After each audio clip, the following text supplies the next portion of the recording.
ya di otak manusia juga tadi belum kita lihat karena terpotong untuk melihat otak yang di dalam itu, otak limbik. Ada satu bagian yang kita sebut lobus temporalis, ini yang di atas telinga atau dekat telinga ini. Sebetulnya salah satu fungsinya Allah ciptakan adalah mengatur fungsi pendengaran. Ya. Namun di dalamnya ternyata ada juga program-program yang Allah ciptakan. Ya. Namun sebelumnya kita lihat dulu, ini ada namanya sel saraf, ya, atau neuron. Ini ada di dalam otak. Ya. Satu neuron ini itu bagaikan satu komputer tercanggih di zamannya. Ya. Jadi kalau kita lahir tahun 60-an, ya kita punya sel otak ini yang tahun 60-an, ya.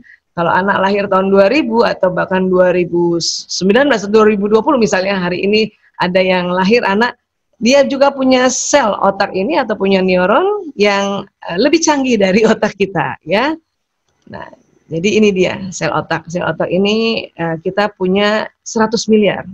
Jadi kalau satu ini satu komputer, berarti kita punya 100 miliar komputer.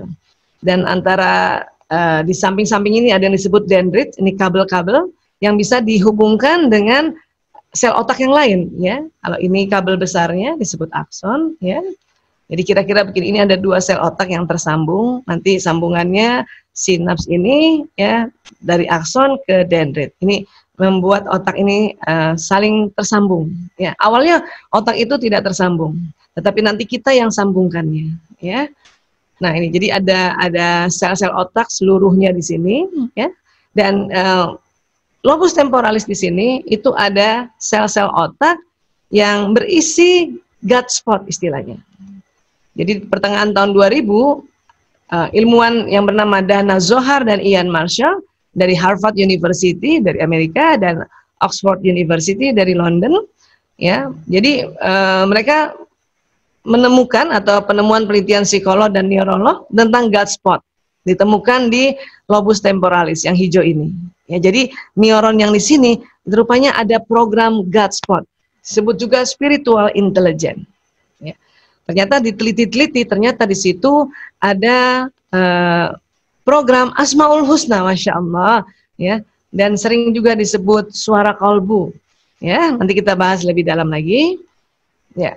Baik, dalam surat Al-A'raf ayat 172, Bismillahirrahmanirrahim. Dan ingatlah ketika Tuhanmu mengeluarkan keturunan anak-anak Adam dari sulbi mereka, dan Allah mengambil kesaksian terhadap jiwa mereka seraya berfirman, bukankah aku ini Tuhanmu? Ya, mereka menjawab, betul. Engkau Tuhan kami menjadi saksi. Kami lakukan yang demikian itu agar di hari kiamat kamu tidak mengatakan sesungguhnya kami Bani Adam ini adalah orang-orang yang lengah terhadap ini, terhadap keesaan Tuhan. Artinya pada saat kita di alam ruh, sebelum ruh kita dimasukkan dalam jasad janin diri kita dalam rahim ibu, kita diambil baiat oleh Allah, ya, agar apa? Allah mengatakan supaya kita tidak lengah atau tidak ngeles kalau bahasa sekarang, ya. Baik. Nah, bahkan kalau kita lihat bayi yang baru lahir itu, Masya Allah, telinganya itu, ya, seperti gambaran tulisan Allah. Ya, kenapa? Karena di lobus temporalis inilah yang tadi mengatur fungsi pendengaran, itu ada program-program tentang keilahian atau God spot. Ya. Nah, kalau kita sudah besar juga ternyata juga telinga kita itu gambarannya adalah tulisan Allah, tulisan huruf hijaiyah Allah. Ya. Bahkan kalau ilmu-ilmu dari garis-garis tangan ini selalu ada di garis tangan kita itu lambang angka hijaiyah, yang kiri 81, yang kanannya 18. Ya, ini bukan sebuah kebetulan, tetapi kalau dia ditambahkan 8118 jumlahnya 99. Jumlah sebuah Asmaul Husna. Ya. Nah, kemudian seluruh aktivitas yang menggunakan pikiran sadar itu disebutnya tafakur. Dan seluruh aktivitas yang menggunakan pikiran bawah sadar itu disebutnya zikir. Artinya, ya, tafakur itu kerja dari pikiran sadar, berarti dari otak yang bagian depan sekali dengan yang bagian frontal ini. Dan seluruh aktivitas yang menggunakan pikiran bawah sadar, ya ini bawah sadar ini, jadi seluruhnya sisanya itu bagian parietalis, occipitalis, limbic system, dan juga yang temporalis, ini menggunakan atau istilahnya aktivitasnya itu disebutnya zikir. Ya. Prefrontal ini apa sih? Ini yang paling depan ini adalah pelajaran-pelajaran yang kita pelajari. Misalnya kita ngaji, ya baca Quran, baca hadis, kita ikut kajian, dengarkan guru-guru kita sharing ilmu atau kita baca buku, itu nanti masuknya di otak paling depan prefrontal. Nah inilah fungsi otak sadar. Di bagian frontal ini itu ada fungsi analisa, fungsi rasionalitas atau fungsi pertimbangan, fungsi berpikir. Jadi kalau disebut tafakur itu berarti kita menggunakan otak yang depan, prefrontal dan frontal. Ya. Jadi tafakur itu bermakna berpikir dan zikir itu bermakna mengingat dan merasakan. Ya. Jadi jika menggunakan mekanisme alam sadar dengan logika dan rasionalitasnya, berarti kita memikirkan Allah. Puncaknya adalah rasa kekaguman, ya, dan itu namanya bertafakur. Jadi kalau kita lagi belajar, kita belajar, kita baca Quran dan di situ kita mendapat informasi tentang penciptaan ya alam semesta ini. Allah menciptakan langit yang tanpa penyangga, ya Allah ciptakan gunung. Nah, pada saat itu kita memikirkan Allah sebagai sang pencipta. Kita lihat gunung, kita lihat langit dan sebagainya ya.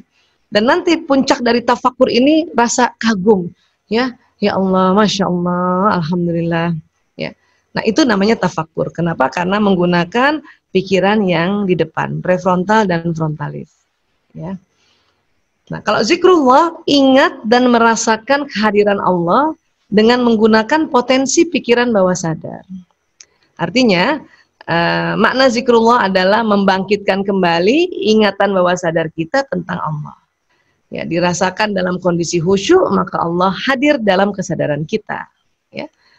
Kenapa? Karena kita sempat ada suatu masa setelah dibaiat ruh kita, kemudian masuk ke dalam ruh masuk ke dalam jasad, pas lahir, ya sempat ada istilahnya spiritual amnesia. Kita lupa kealpaan di alam jasad, kita lupa bahwa kita pernah janji. Ya, nah itulah makanya kita diminta untuk berzikir agar kita ya membangkitkan kembali ingatan bawah sadar kita tentang Allah. Dan berzikir itu dia tidak perlu kita memikirkan tentang ya penciptaan Allah. Kita hanya ya menyebut-nyebut saja. Kenapa? Karena kita menyebut-nyebut saja, ya mengingat dan merasakan.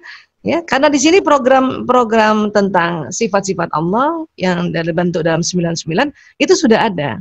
Jadi kalau kita sebut, maka program yang ada di lobus temporalis itu akan terakses.